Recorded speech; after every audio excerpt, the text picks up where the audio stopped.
Hello everyone, thanks for joining me for another one of my videos looking at my records, my vinyl records on the shelves. Just going through this first rack on the floor here. Still got a fair few to go through, so I'll try and speed it up if possible, and yeah, let's see how we go. So next one here, Merry Christmas Mr. Lawrence. No, yeah, I'm a Bowie fan, but the reason I've got this is because it's a really special pressing. This is a Newbury Comics exclusive. Only 300 of these were made, and you'll see why in a minute. So that's a soundtrack from the film, basically, in which Bowie appeared. Ryuichi Sakamoto did the music, and Nagisa Oshima did the film. So this, you get a lovely thick heavy quality gatefold sleeve and absolutely beautiful, if I remember rightly, record.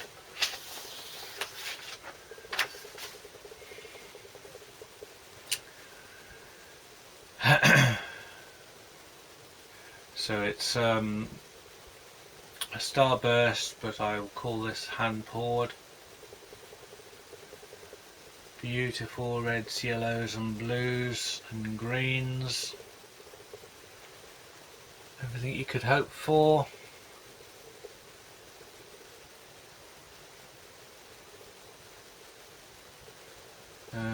So whilst it was a pretty decent film and it was nice to see Bowie in it, and the soundtrack's perfectly okay as music, the reason I bought that is because of that beautiful record pressing. So as somebody commented last time, it's like I buy records more for the coloured vinyl than for the music. In some cases that's true. And in a lot of the wax mage stuff, for instance, you know, I look at the vinyl, the pressings, what they look like, and if they look extra special, then I'm interested. And the music is secondary, and I'm not ashamed to say that.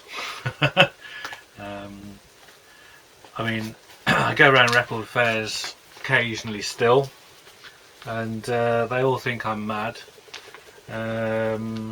because they ask me, are you looking for anything particular? And I say, have you got coloured vinyl? And they would say, well, any particular band? And I would say, no, what have you got any coloured vinyl? And they don't actually distinguish in their boxes and boxes and boxes of records whether it's coloured vinyl. Some may have a sticker on, but for them it's usually either by the artist or alphabetical, or it's all jumbled up. So yeah, it's they all think I'm mad. Maybe I'm mad. Maybe I am mad. Okay, the next one. This is a good album. The Odyssey and Oracle by the Zombies. Classic album. This was originally 1968. And this came out in 2015. So again, it's Newbury Comics exclusive. Red, blue and yellow haze vinyl, limited to 1,000 copies this time.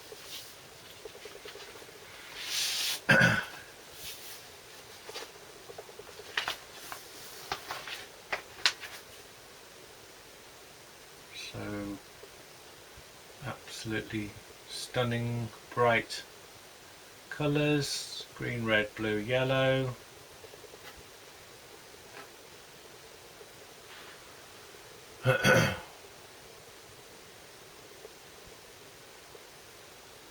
Really gorgeous, really heavy pressing as well, 180 gram that's got to be, and yeah, it's really interesting material. Rod Argent, of course. keyboard player extraordinaire. And yes, and a nice slice of the 60s in beautiful multicoloured vinyl, so can't say no to that.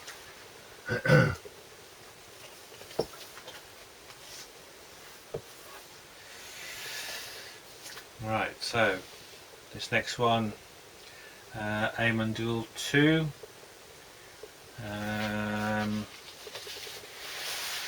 So we're talking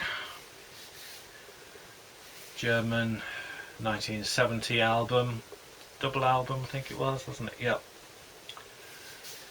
So we get a wonderful gatefold sleeve, incredibly heavy quality copy, and this was Purple Pyramid, did this in 2014.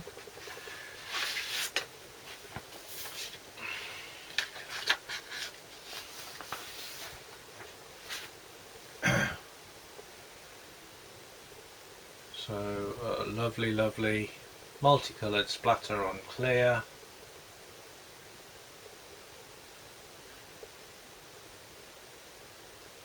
Quite wonderful.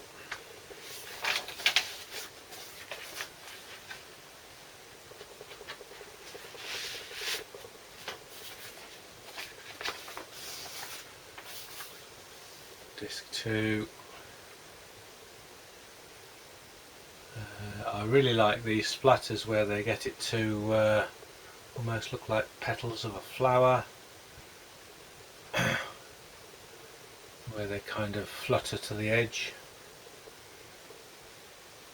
I don't know whether it's a different type of pellet or what. I don't know how they create that pattern as opposed to a distinct line, maybe just the way they're placed, but so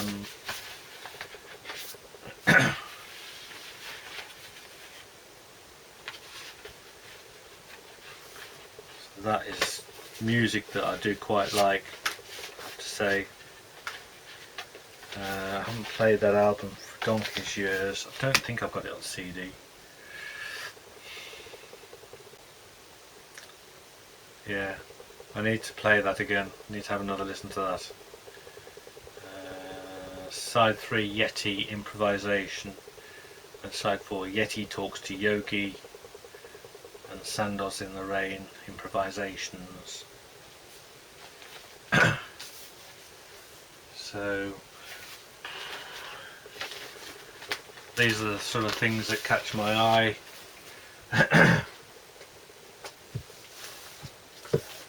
A bit more familiar ground now with the next one. So Bruce's Western Stars. This was an okay album, but on most of Bruce's stuff I tend to just get the CD these days, and I don't by any means get all of them. Not that he's made that many, but this was blue vinyl, so decided to plump for the record. And what I really like on this is the inner pockets are printed, but they're both, yeah, both of the inner pockets are printed, so don't need to do that. Inner sleeve, and the vinyl is just mildly marbled. Don't need to get them both out. But yeah, they are marbled actually. So yeah, it's an okay album by Bruce, and don't think they were expensive or anything. Next to Bruce we've got, okay, so Boston. This was Life, Love and Hope, this album was called. Came out in 2013, and Back on Black did it in coloured vinyl, so it's red vinyl. I mean, for me, Boston kind of it's not the same as the early Boston. It's listenable, but it's not got the, shall we say, the chutzpah of the original ones. First 2 or 3 albums were good, but as I say, this is okay. It's got that nice sort of Boston feel about it, certainly on the production, and inner sleeves and red vinyl. So a double album, and it's sometimes with me kind of keeping faith with an artist by buying their stuff, even if it's not the greatest stuff. If you admire them a lot for what they've done in the past, then there's good reason to keep supporting them. God knows we did that with Yes a lot, didn't we? Okay. Flaming Lips once again. The American Head. So this is another one of their multicoloured vinyl releases that they did. Don't know whether this was a limited edition or not, but yeah, I haven't actually again opened that fully, although it's a nice gatefold sleeve. But the vinyls themselves are definitely worth looking at.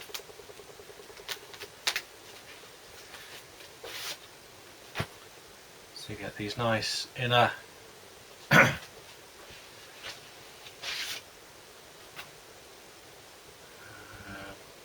so opaque colours, red, green and yellow.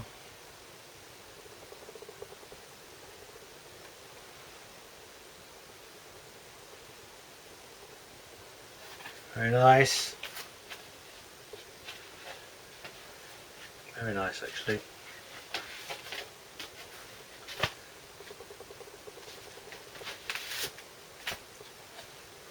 And the other one.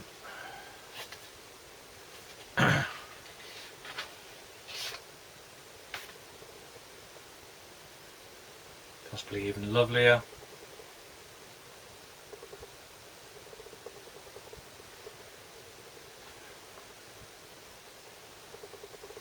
So I'm loving that.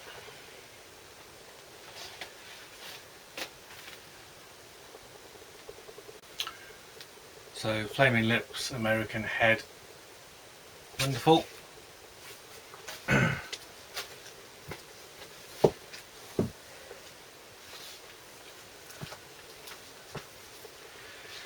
Right, Boston picture disc of the first album.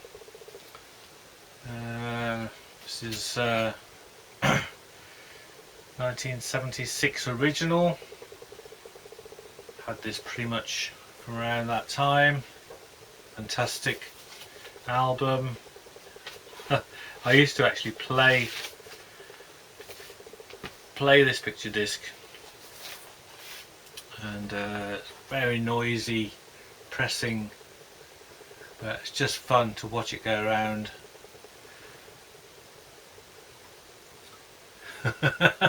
Whilst the brilliant music's playing. So yeah, got my money's worth with that, certainly.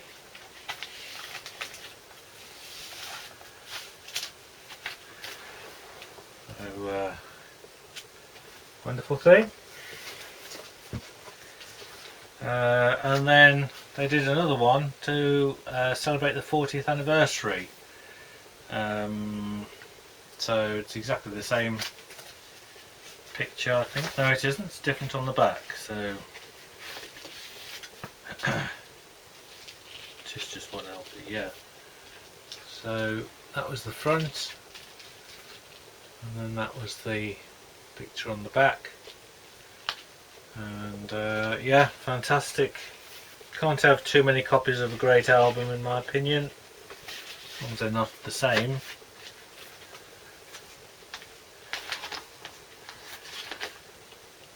So wonderful stuff.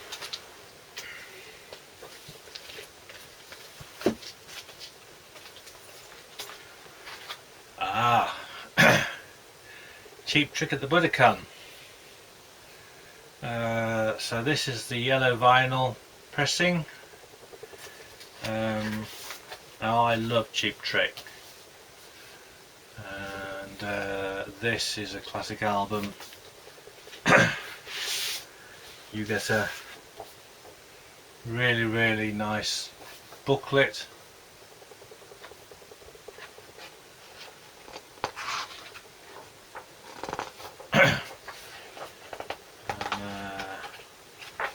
Stage photos and everything. And obviously the yellow vinyl pressing. This is on Epic. Now, Cheap Trick were actually the very first band I ever saw live. I think it was 76. It was either 76 or 77. It would have been early 77. And it was at Barbarella's nightclub in Birmingham. So I was significantly underage. In fact, we all were. But a school friend of mine at the time, I don't know whether it's his dad or his older brother, worked at the club, and basically he got us in.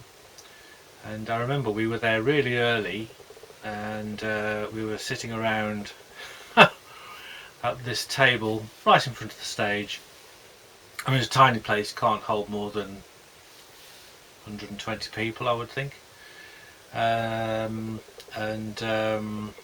remember it vividly when we went down to the club from the pavement. You go down the steps and then you're into this really narrow kind of red wallpapered corridor, and then into the club, and there's the stage and there's the bar at the back and some tables and chairs, and we just grabbed a table at the front of the stage and we sat there chatting probably for about 3 hours, because I don't think they would have come on till about 11 o'clock, and it was one of the most amazing experiences ever, really. I mean, the incredible volume of the music and the excitement of them playing, and you could literally touch them.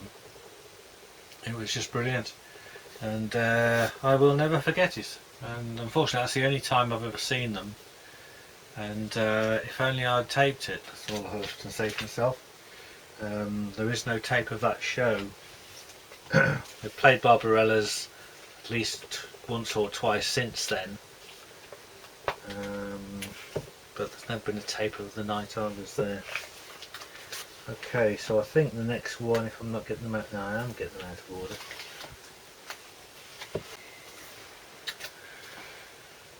Okay, next one I've got is Rush Spirit of the Airwaves. Now, there's been loads of these reissues of the St. Louis 1980 broadcast, and it's just fantastic performance and really good sound.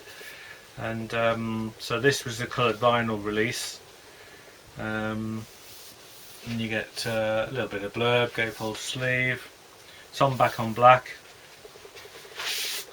and I think it's a bit of marbly silver. The other one's the same. Yeah, so nothing spectacular.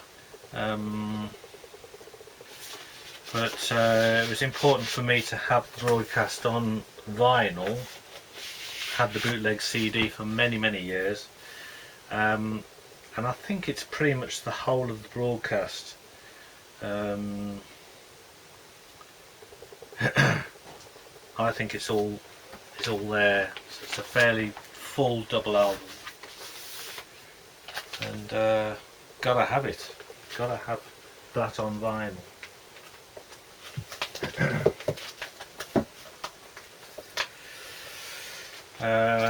This is just a standard copy of Exit Stage Left. Nice condition, original pressing.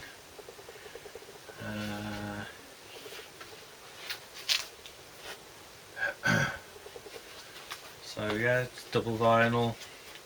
I don't think they gave you any inserts or anything with it.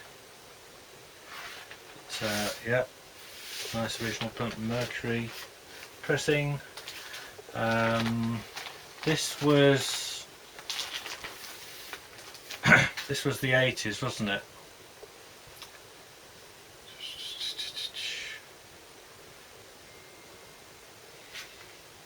'81. Yeah. So this is the year after the St. Louis broadcast. So it's the tour after that, and it's fantastic, absolutely fantastic. Again, every track's just brilliant. A little batch of Rush here. So we've got All the World's a Stage. This is back to black, but not coloured vinyl this time, just plain black vinyl. But double album in a trifold sleeve.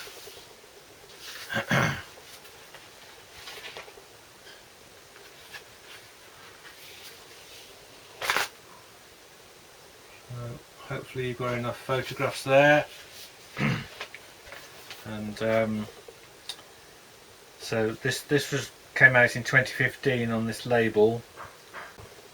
Yeah, so it was the 2112 tour, wasn't it? So this was everything up to 2112. Yeah, they're so much younger. But it was fantastic. Again, just check there was no inserts with it. Yeah. So, plain black vinyl, nice Mercury labels. Don't think I ever had this on vinyl before. I had the CD, which I should still have somewhere. So when I saw this was being reissued, had to have it really. So nice early Rush.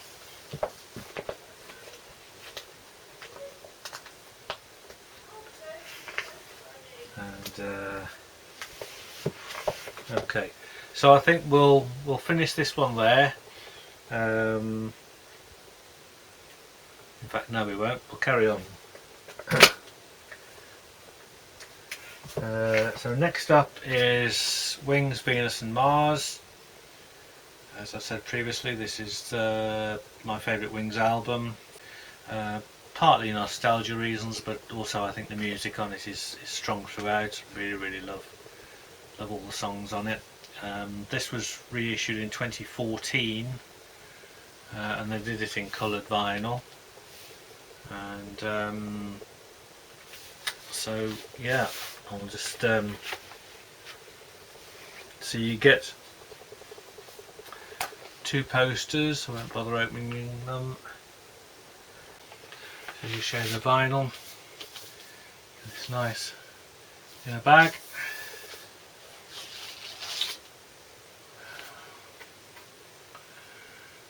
A lovely split yellow and red.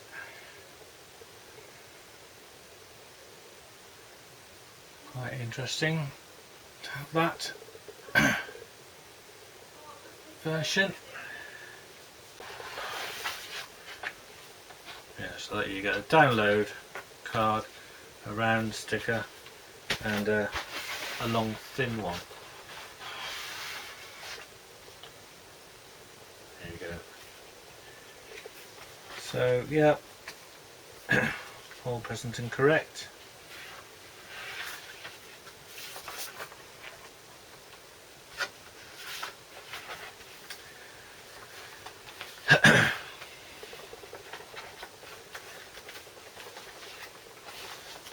My thoughts as a teenager were that Band on the Run was a great pop album and Venus and Mars was a great rock album. And I think for McCartney, he was always a pop song writer in my mind, but he kind of went down the rock show genre for this album, and the tour was definitely a rock show. I mean, they had lights and lasers and everything. So it was McCartney rocking out. Now the last one we'll show you on this here video is super interesting for me. So it's called Pebbles Box. So what this is I think there's 5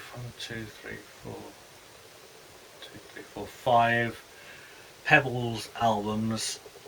So this is basically 60s kind of garage stroke grunge rock compilations, if you like, and they did a box set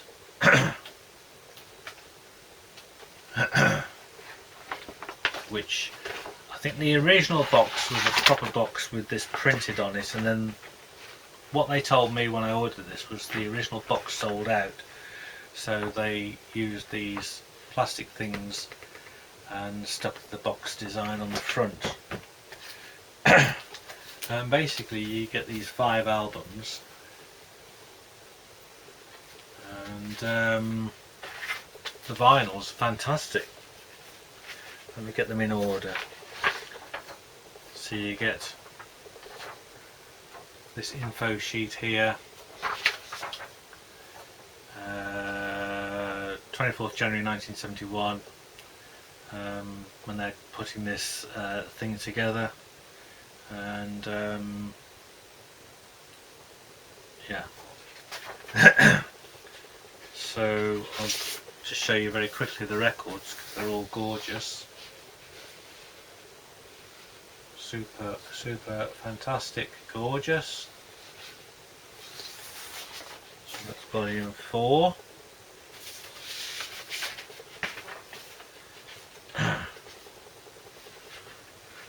Volume 3.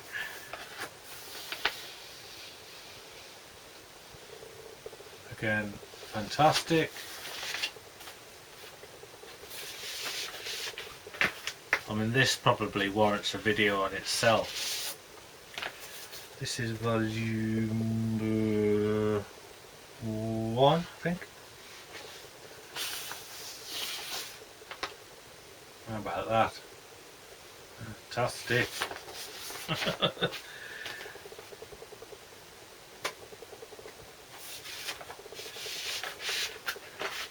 And then volume 2.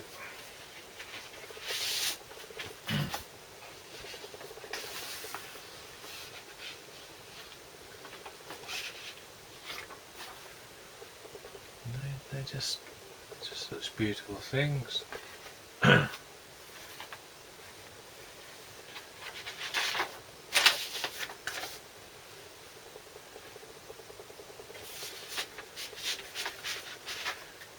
And then volume 5.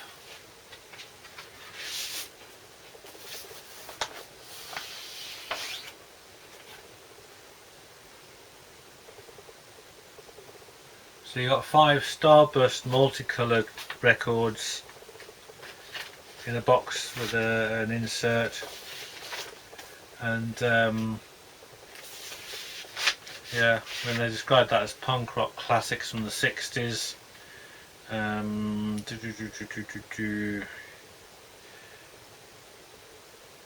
Yeah, it's all really in your face stuff.